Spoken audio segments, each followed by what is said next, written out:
name is Heath Brown. This is a public policy podcast, a podcast about public policy.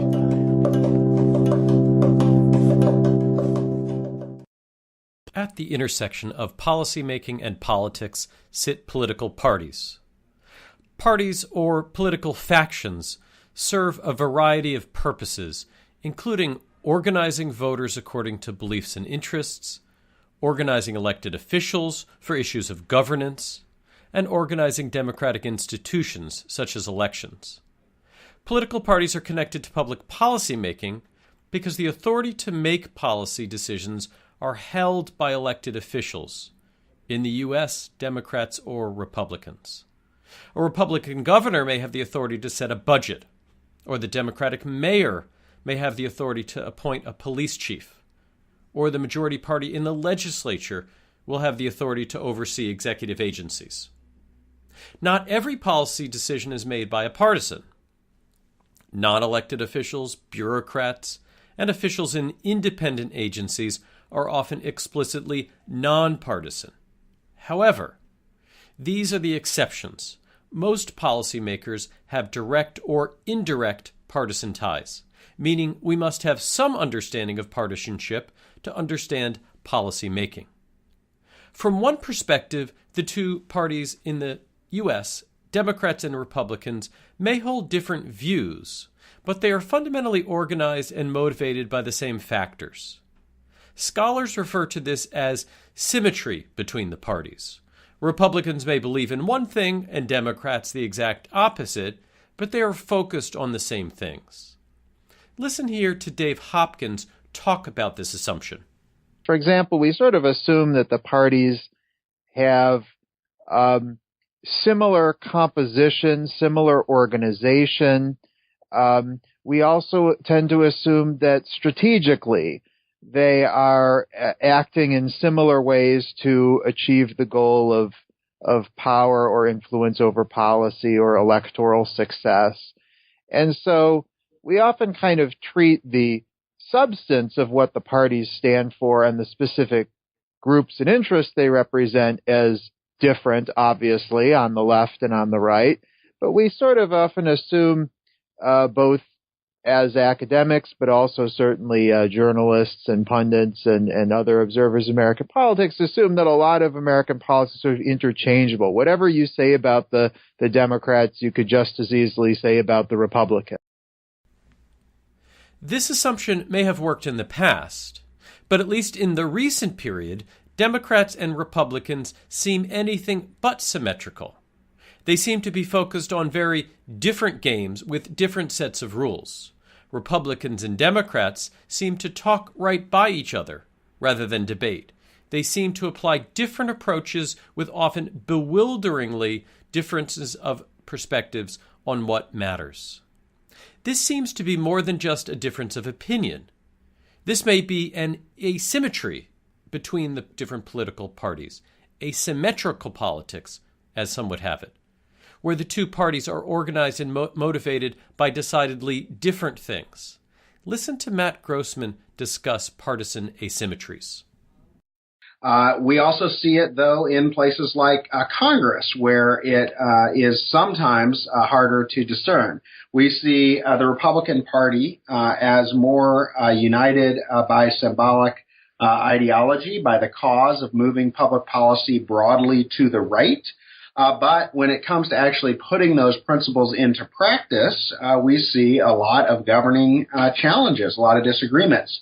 On the Democratic side, we see a coalition of social groups, each with its own policy concerns, that each has a congressional leadership to speak on its behalf. So we see that in the racial coalitions of the parties, but also in specific interest groups like environmentalists. And so the Democratic Party's problem in Congress is more assembling together all of those disparate interests into one coherent agenda. And selling that agenda to the American public as a whole rather than in bits and pieces. So Grossman claims that Republicans are driven by ideology, conservatism over all else, while Democrats are mainly driven by organizing social groups with much less emphasis on liberal ideology. Now, this does not mean that Republicans have no concern for social groups. Surely evangelical Christians and gun owners can be thought of as social groups. But that they are secondary to conservative orthodoxy on issues of liberty and tradition. Conversely, Democrats do care about liberalism and progress and equality, but that is often secondary to a primary focus on serving social groups and channeling policies that will address the needs of these social groups. These asymmetries play out in the policymaking process in numerous ways, often leading to great disagreement, gridlock, and limited policy change. In the area of criminal justice policy, these asymmetries play out in how elected officials from the two parties talk about crime and crime policy. Listen here to Senator Mike Lee from Utah, a Republican, talk about conservatism and crime policy. Lee is a reformer, but his view of criminal justice reform is strongly connected to his conservative ideology. Now think about it. When there's a major problem tearing at our economy and civil society, a problem that's been threatening our most vulnerable families and communities, conservatives don't just shrug and expect a bunch of outdated laws and bloated government bureaucracies to take care of the problem at issue. We know better. And in fact, we've seen firsthand what happens when conservatives decide to surrender an issue of this importance entirely to the left, just as we did for so many years on poverty, health care, and education. We know who paid the price for our failure to lead. The same struggling families, fraying communities, and at-risk kids who will continue to suffer if we do so again when it comes to criminal justice reform. If there is one thought I can leave with you today, it's this. Criminal justice reform doesn't call on conservatives to compromise on our principles, but rather to fight for them. It's about making our communities, the little platoons of service and cooperation that are at the heart, really, of our great republic, making those safe and prosperous and happy. It's about basing our laws, our court procedures, and our prison systems on a clear-eyed understanding of human nature, of man's predilection towards sin, and also of his capacity for redemption, along with an uncompromising commitment to the dignity of the human soul. Respectfully for the equal dignity of all human life, no matter how small or how weak, and for the redemptive capacity of all sinners, no matter how calloused, is the foundation for everything that we as conservatives stand for. Our approach to policing and punishment should be no different. To Senator Lee, morality and religion matter a lot to understanding criminal justice reform, and these have been prime tenets of conservatism and Republican Party politics. In addition to morality, Republicans have also had strong beliefs about the size of government. Listen again to Lee connect criminal justice reform to this ideological dimension of conservatism. So as I see it, criminal justice reform, properly understood, represents principled conservatism at its very best. For conservatives, the question isn't whether we punish those who break the law, but how we punish them. For how long, under what circumstances, and toward what end. Just as the government has the power to punish those who break the law, it has a corresponding duty to use its coercive powers responsibly, to sentence offenders to on an individualized basis, and on a basis that is no longer than necessary. You see, the real problem today is not simply that penalties are too harsh or sentences are categorically too long, though in many cases they happen to be.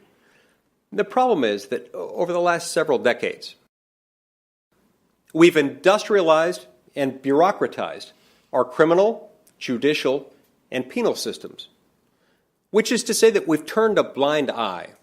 We've turned them into large, unaccountable, short-sighted, self-interested institutions that often treat offenders as statistical units rather than as individual human beings. So Senator Mike Lee is showing his deep concern for criminal justice reform, but he is expressing it as a partisan, as we would expect a prominent Republican would. For Lee, criminal justice policy must be viewed through the lens of ideology, and conservative ideology in particular. Mike Lee's colleague in the Senate, Cory Booker from New Jersey, a Democrat. The two senators have come together to propose criminal justice reforms. Booker, though, talks about criminal justice reform in a very different way. While there are hints of ideology in Booker's stance, he focused most of his words here on the social groups that are so harmed by current criminal justice policies. Listen to Senator Booker speak. And so what I see that's really happening, and this is where the discussion to me gets very personal, is because this has been tough on all Americans, whether they know it or not, but this has devastated so many of our communities, particularly communities of color in our country, that we now see more African Americans under criminal supervision in America than there were slaves in 1850, overwhelmingly for nonviolent drug offenses, when there's no difference between blacks and whites for drug offenses. In fact, young whites have a little bit of a higher rate of dealing drugs than young blacks, but yet blacks are arrested for usage of drugs almost 4 times more than someone that's white. Latinos twice more than someone that's white, even though there's no difference. So if we want to address issues deeper than just the criminal justice system that range from poverty to equality under the law, equal opportunity, we've got to start approaching our criminal justice system in a way that empowers as opposed to something that is so destructive to our own country. Booker and Lee seem to agree on many criminal justice policies. But as you can hear, Booker's approach focuses on social groups and also on evidence. He does not rely primarily on an ideological argument, but instead on an empirical case about disparate harm. While he does connect this to a liberal vision for an equal society, this is not his focus. Listen again to Booker explain how his views then connect with those in other parties. He shows the way that criminal justice reform unusually permits some common policy making, despite the parties viewing the issues differently. Well, I mean, that's what has been inspiring for me. I authored another bill right before this one about banning the box. That's the lingo for it, which is just people who have criminal convictions, sometimes for 10, 20, 30 years, in the application process for the biggest employer in our country, the federal government and their federal contractors, that we would move that, checking that box way back into the process until they've got a conditional offer. It was the first time I had a bipartisan, bicameral bill where everybody came together, from Representative Issa to Elijah Cummings. So there's something about this that is so grievous to American ideals of fairness, of equity, of prudence with our fiscal resources, and the idea of second chances, grace and mercy in this country. It really violates those principles that are held by libertarians, that are held by fiscal conservatives, that are held by Christian evangelicals. And I think this is why this is such a unifying issue, to do the right thing, do the common sense thing, and get smart on crime, not just tough on crime. So, criminal justice policy must be understood in the context of how policies are made. Because many policymakers are also partisans, we have to understand how their partisanship might shape their approach to policy making. If we had symmetrical politics, then we would see partisan debates about crime and policing mirroring each other, arguments that shared a common starting point.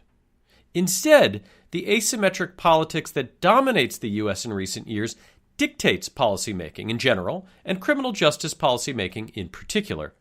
Because Republicans are ideologues first and social group oriented second, they discuss criminal justice in ideological ways, connecting conservatism to the issue. On the contrary, Democrats, much more strongly tied to a coalition of social groups, start with the negative effects of criminal justice policies on groups of people, African American males in this case, and then later about the ideological commitments to equality that they believe in.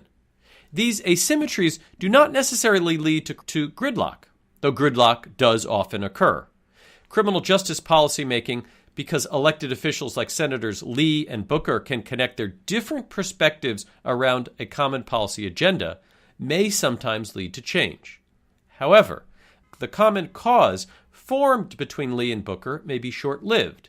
As the empirical facts change, ideological arguments morph, and related political and partisan situations evolve. Without understanding this partisan dimension of policymaking, we cannot fully understand why policies change and also remain the same.